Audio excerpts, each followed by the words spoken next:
Chapter 127, 7th Year, Responsibilities. Monday the 9th of January, 1978. Remus wrote 3 letters on his last night before school that Christmas break. 2 would need a Muggle stamp, and were to be posted in the red Royal Mail pillar box at the end of the road before they left for King's Cross. The second could wait until he got to Hogwarts, and could use one of the school owls. The first was to Hope. Dear Mrs. Jenkins, my name is Remus Lupin.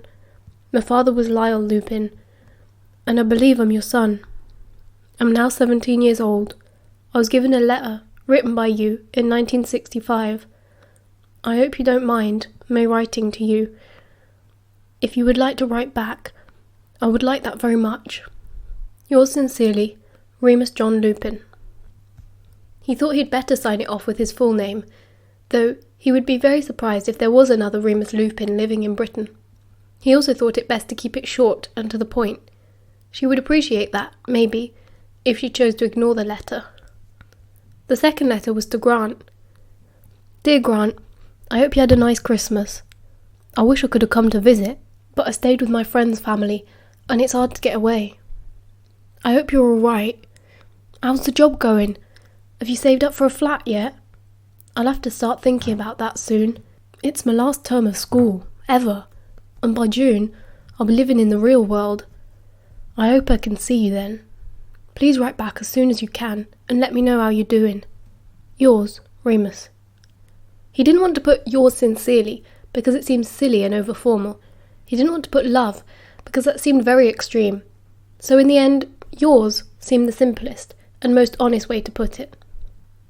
So, it's just the Ferox letter still to post then?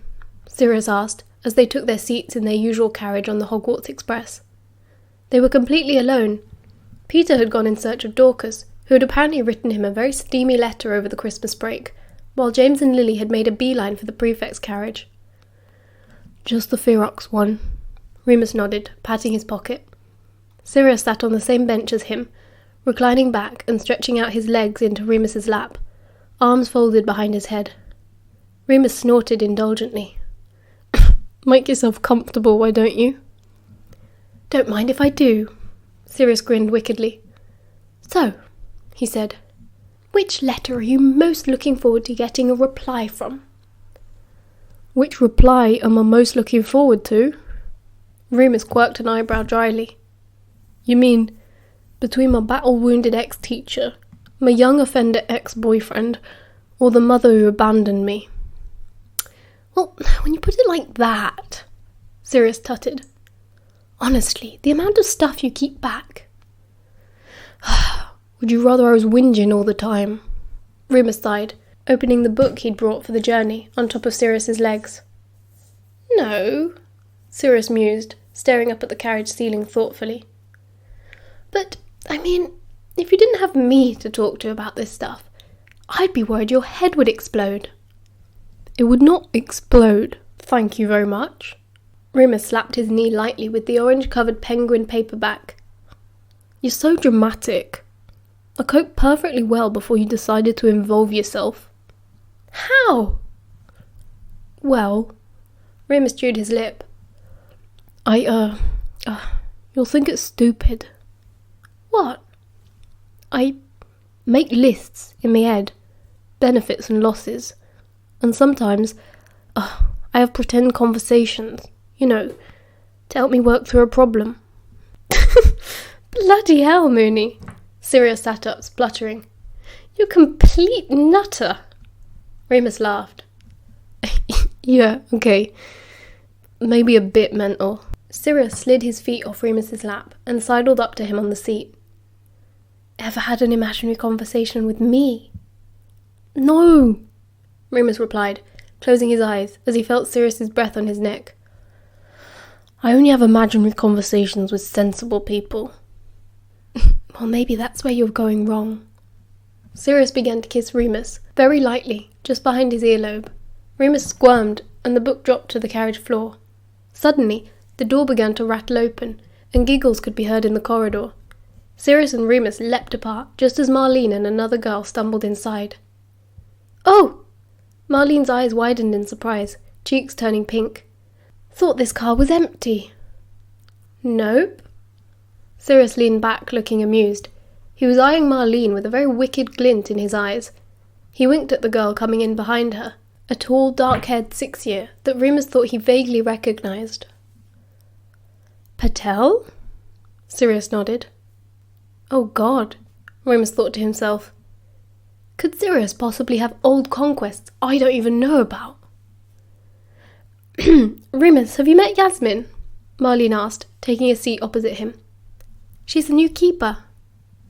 Oh, right. Hiya. Remus nodded, giving an awkward wave. No, Mary? Sirius was raising an eyebrow at Marlene, as if he knew something.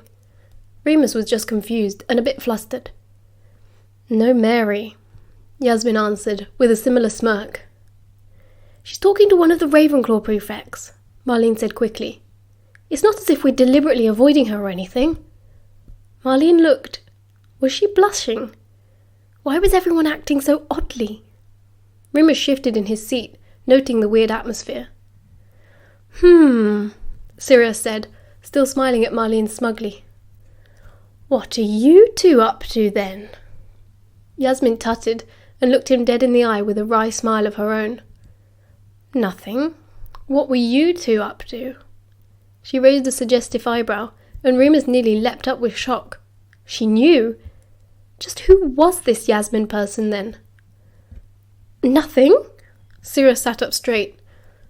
Well then, Marlene shrugged, her face clearing as she settled back into her seat, looking like she'd just won a particularly rewarding game of chess. We'll leave it at that then, shall we? Fine. Sirius leaned back too, folding his arms. Yasmin giggled, and Remus scratched his head. What are we leaving where? He asked Sirius later that evening. They were making their way slowly up to the Owlery before curfew. He'd eaten a lot at dinner, and was somewhat regretting it now. Moony, really? Sirius laughed. Someone as observant as you hasn't noticed anything different about Marlene lately.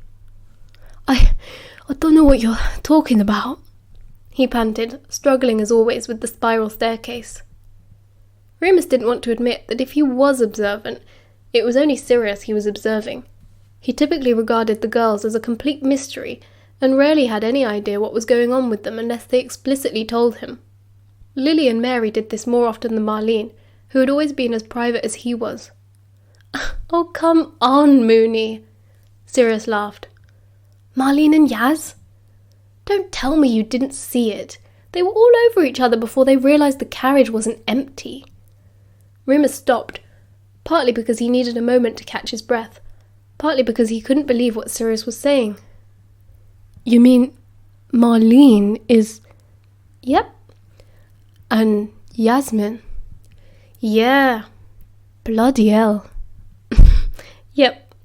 Sirius's eyes were glinting mischievously. Can't believe you hadn't figured it out already. Well, Remus huffed. They were nearly at the top now.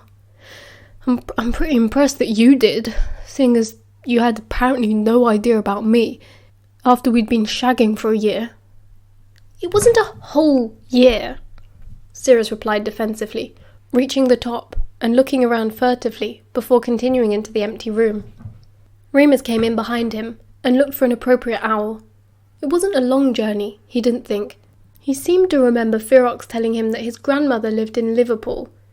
It had been a difficult letter to write, but necessary, considering that they had parted on difficult terms. He simply hoped Ferox was well, and added in a few inconsequential details about his newt preparations.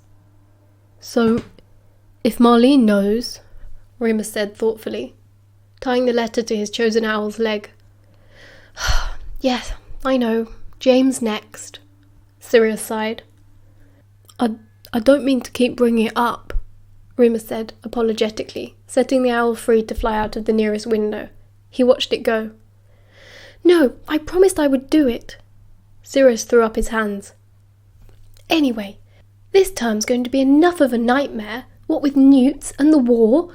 Rather not have anything else to worry about. Are you nervous? Shitting myself. Lovely. Remus rolled his eyes. Can I help? Not if you're going to suggest me having an imaginary conversation with Prongs.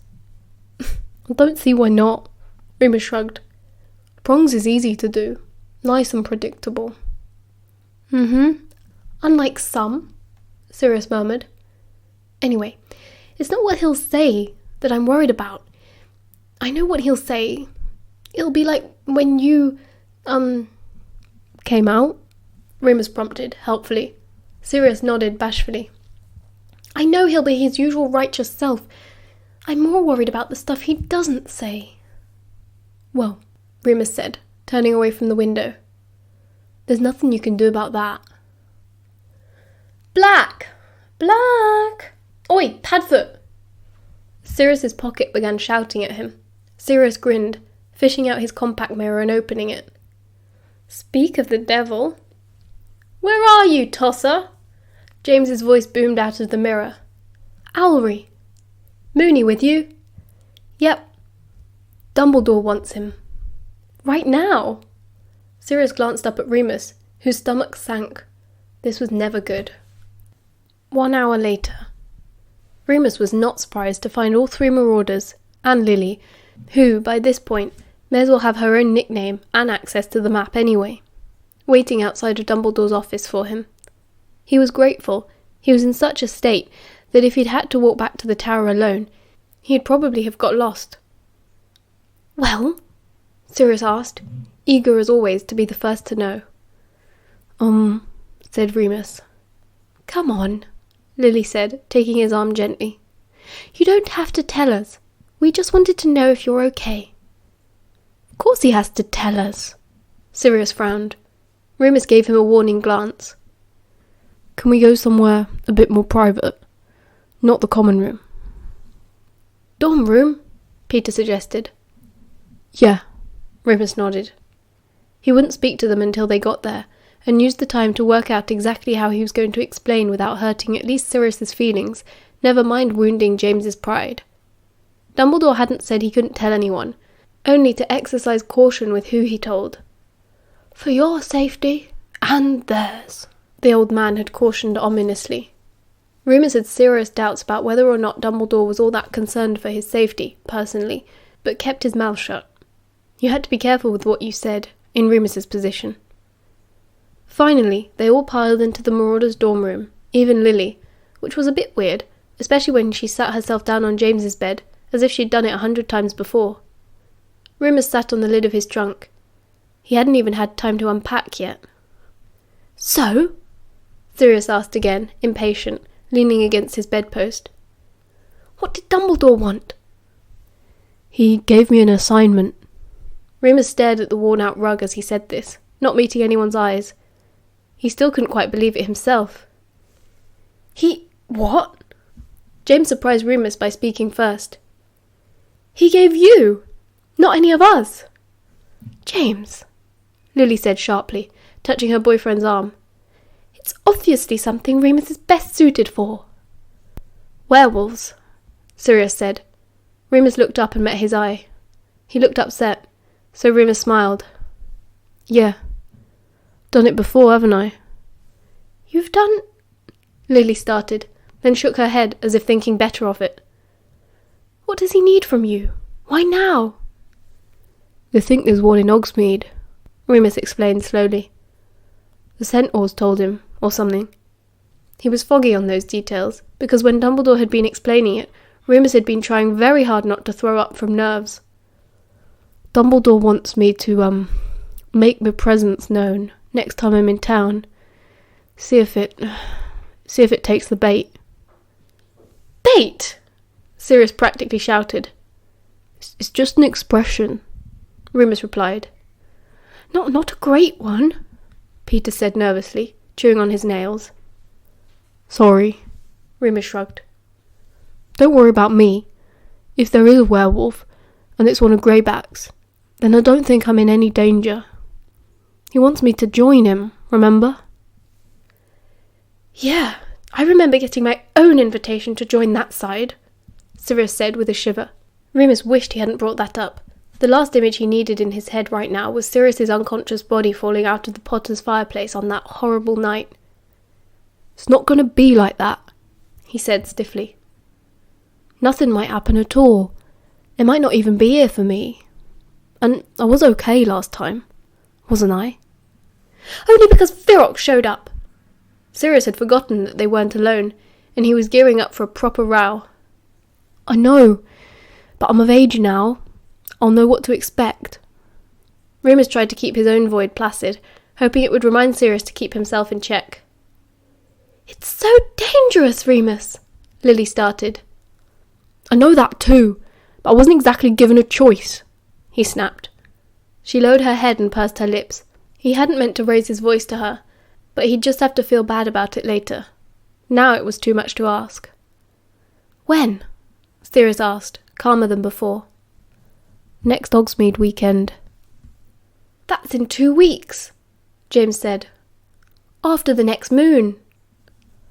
They're going to increase security in the village, obviously, Remus said. After last time.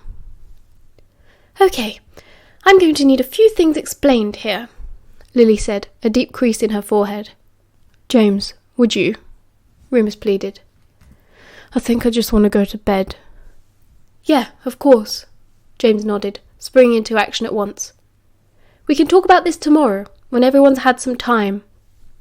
Thanks. Remus smiled weakly, getting up, thinking to go and brush his teeth, looking forward to being alone in the bathroom for a few minutes to collect himself. Moony, James said quickly, as the others got up. I didn't mean that you shouldn't get an assignment, or that you can't do it, or anything. I know, Remus nodded, patting him on the shoulder. Believe me, if you or Sirius could do it instead, I wouldn't be Dumbledore's first pick. Suppose I just got lucky. Inside the locked bathroom, he pressed his back against the door and tried to regulate his breathing.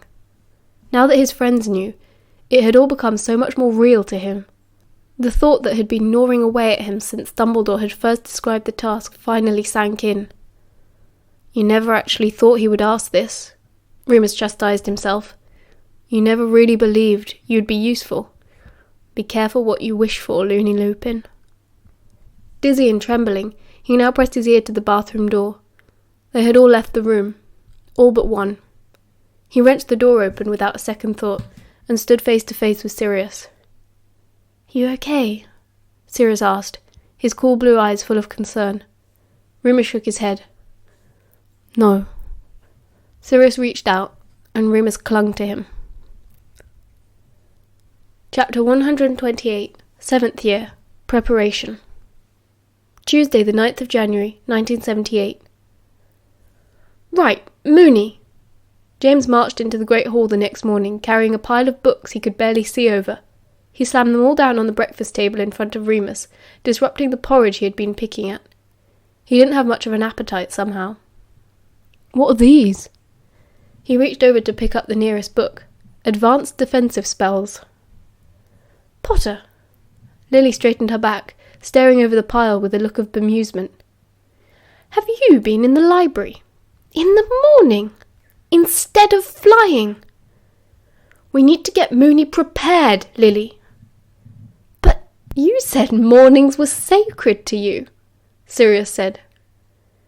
You said you had to pay homage to the gods of the Quidditch pitch, Peter grinned. I can miss one morning, James said dismissively. Prongs! Remus grabbed his hand and gushed at him dramatically. I'm touched. Get off. James snatched his hand back, ears turning bright red. You can all stop making fun of me. Am I the only one taking this seriously? Hey! Sirius smirked. Remus and Peter groaned in anticipation of what was coming. I am always serious. Peter and Remus covered their eyes in embarrassment, but it must have been the first time Lily had ever heard that joke, because she snorted with laughter so suddenly that her tea shot out of her nose. This was the funniest thing that even the Marauders had seen in ages, and they were all hysterical for a good 5 minutes. Each time any of them managed to stop, Lily would snort again, or James would waggle his eyebrows, and they would be helpless with laughter once more. When they finally calmed down, Remus opened the first book eagerly, and decided that he would eat his porridge after all. They went to their lessons with a new sense of purpose, and James suggested that they all meet in the library after the last bell to begin to work on preparing Remus for whatever was ahead. They did this every day for a whole week, taking over a block of 6 desks behind some stacks in a corner where they could have complete privacy, pushed them all together and covered the thing in textbooks on battle theory, dueling techniques, defensive incantations and hexes. Peter even made a threatening sign which read, "Marauders War Council, do not disturb," which worked like a charm, possibly because it had literally been charmed by Lily and meant that they could leave their work there and return to it whenever they liked. Remus abandoned his study groups, asking Christopher to take over. James nominated Marlene to take over 2 of his Quidditch sessions, and even Lily stopped going to Slug Club meetings that week, though she did try to break into Slughorn's study to get her hands on some Felix Felicis for Remus, but had no luck and was almost caught. In short, all 5 of them spent as much time as possible working towards the same cause, preparing Remus for his mission. He had been teasing James before, but Remus really was touched. Only there was hardly any time to dwell on it, as they all knuckled down to study harder than any of them had ever before. Remus just thanked his lucky stars that James was so good at defence against the dark arts. They'd never had a teacher stay longer than a year in that subject, so Remus's own knowledge was patchy. James and Lily's combined efforts helped him to cover more ground in a week than he had since his owls. "You're good at charms, and that's half the battle," James said appraisingly, as they stood in the empty common room one evening. "The rest is just quick thinking and determination." "And we know you can do those," Lily encouraged, tidying up the mess they'd made trying to freeze sofa cushions mid-air. "It won't be like Diagon Alley," Sirius reassured him, slapping him on the back. "Because you'll know what's coming. You've got time to get ready." "Easy enough to say." Remus bit his lip. "I'm okay at most of this, here, with you lot. But if I was actually defending myself, and I still can't do a Patronus." "Don't worry about that now. Just focus on the simpler stuff," James advised, rubbing his chin. "The Patronus will come. It's not as if you're not strong enough. You apparate like it's nothing." "That's easy," Remus sighed. "That's just thinking. Patronus is a feeling." Could somebody please let me down now?" Peter called from above their heads, where he'd been paralysed mid-air.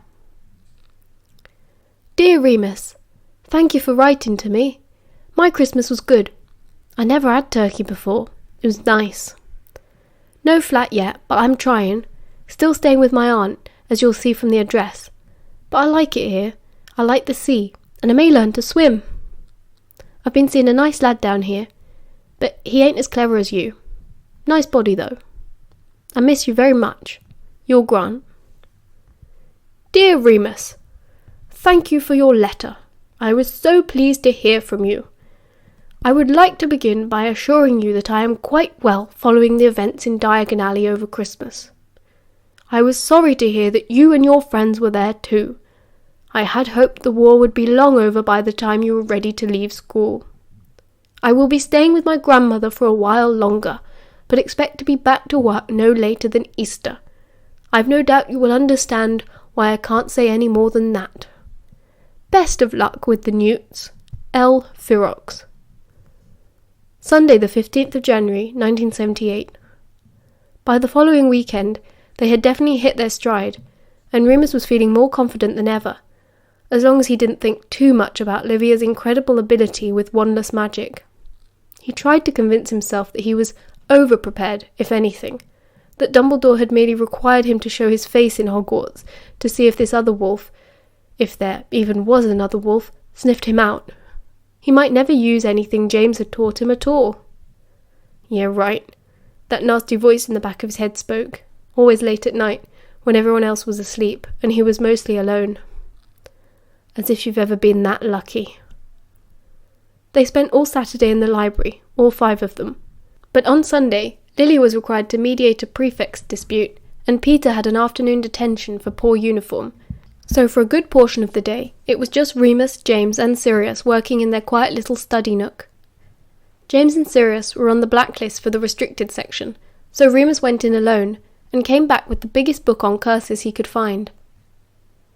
There are some second years on the other side of the hall taking bets on whether we're really studying for newts, or just planning the most amazing prank Hogwarts has ever seen," he said, setting the huge tome down on top of 3 more. "I'm so proud of our legacy. Aren't you, Mr. Prongs?" Sirius smirked over the book he was taking notes from.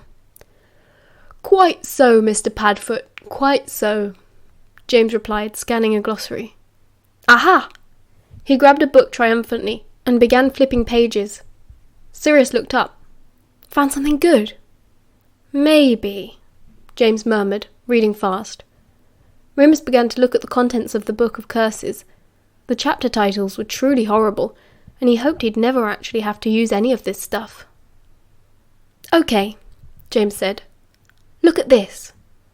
He had finished reading and flipped the book to show Remus and Sirius, who were on the other side of the table.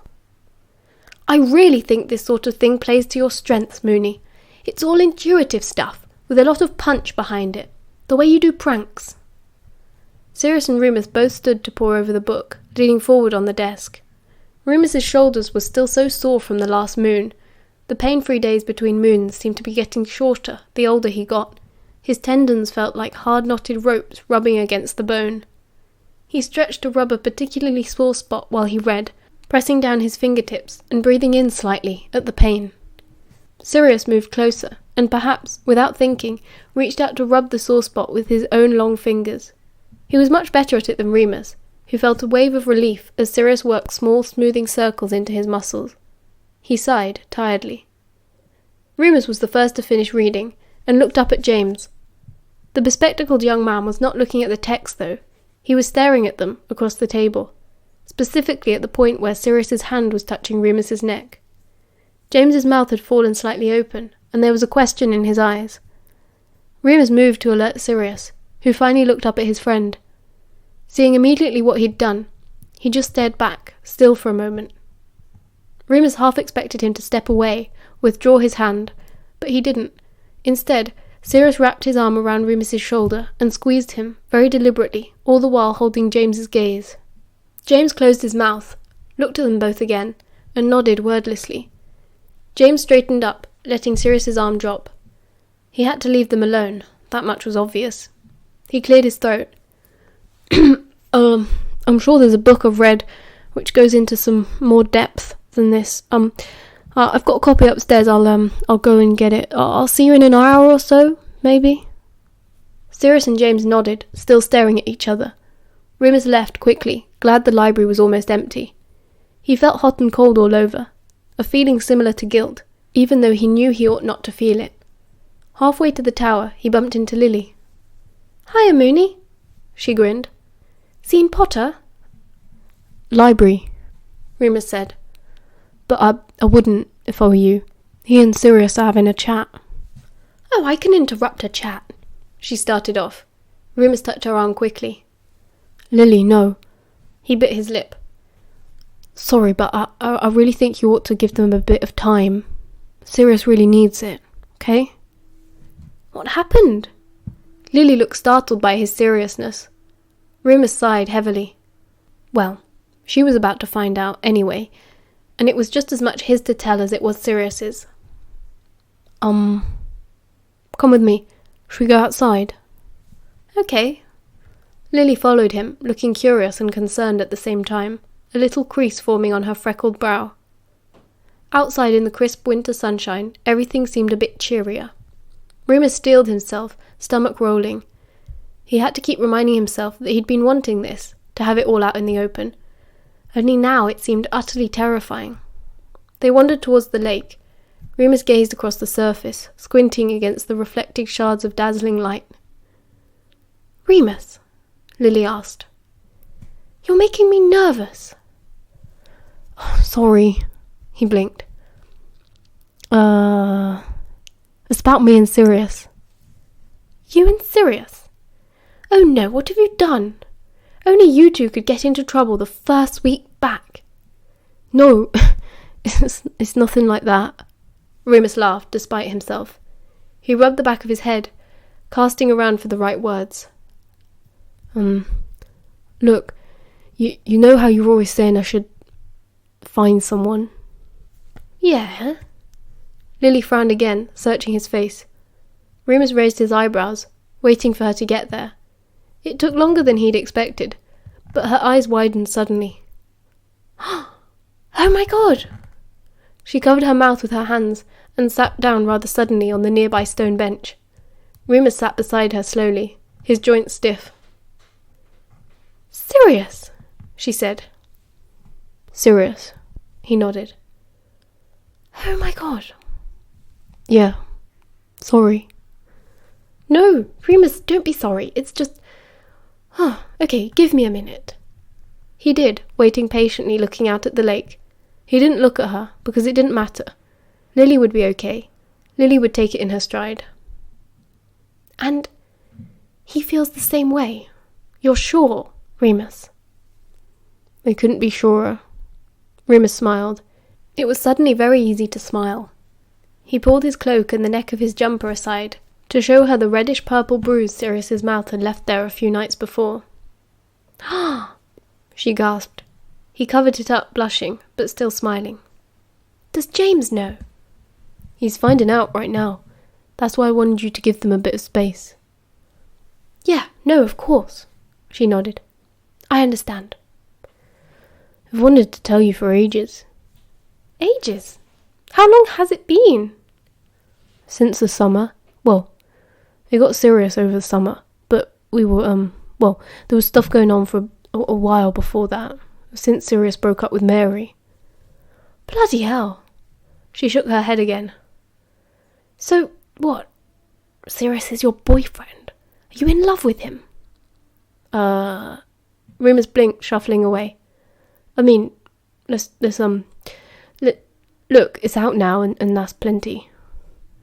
Lily gave him a very long, appraising stare. Then she nodded. "All right, then." Remus raised his eyebrows. "All right, then?" "You said it's serious, though. He's not just messing about." "No, definitely not.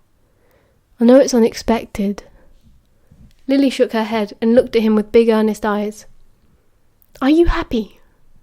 "Yeah," without hesitation. "All right, then," she said briskly, back to her sensible self. She leaned over and kissed his cheek. "Look, I didn't take divination, because it's bollocks. But I'm pretty sure we're all in for a really crap time quite soon." "My God, you sound more like James every day. It's ridiculous." Remus snorted. She slapped his knee lightly. "Listen to me. It's going to be hard, and it's all happening faster than I thought it would. It's going to be scary all the time, for a long time. But if we can keep being happy together and making each other happy, then good, brilliant. If it's serious for you, and you for him, then brilliant." "Jesus, Evans." Remus buried his face in her hair, pulling her into a huge hug. Lily and Remus waited another hour and a half or so before returning to the library, where they found that the books had all been taken out, and James and Sirius were gone. Remus didn't have the map on him, but fortunately Lily knew James, and they headed straight for the Quidditch pitch. Sure enough, two familiar figures were racing through the air between the goalposts on their brooms. James was winning, but not by much. Remus could tell by Sirius's posture that he was pushing as hard as he could. He hadn't seen him concentrating like that on flying since being kicked off the team. Lily and Remus sat companionably in the lower stands and waited, rehearsing a few basic defence spells. "So, last time I met a werewolf," Remus was saying. "I still can't believe that happened." Lily shook her head, amazed. "Fearox showed up and fired some silver chains at her, so she apparated pretty quick. I could try that. But I'm only okay at Transfiguration. And what if the silver backfires and gets me?" "There might be a potion that helps with your silver problem." Lily chewed her quill. "I'll ask Slughorn. But otherwise, it might not be worth the risk." "Fair enough." 2 sets of heavy boots landed before them. James and Sirius stood panting and sweating, both clutching their brooms. Lily twirled her hair around her finger and tilted her head, and Remus fought not to do the same. "All right, lads?" She broke the ice. They nodded. "Needed a break," Sirius explained, apologetically. "Change of scenery." Remus looked up at James nervously. "All right, Prongs?" he asked, just managing to keep the tremor out of his voice. James looked at Sirius, then down at Remus. He shook his head, looking down, then reached an arm out, yanking Remus to his feet. "Come here, you big prat," he boomed, enveloping him in a bear hug. End of chapter 128.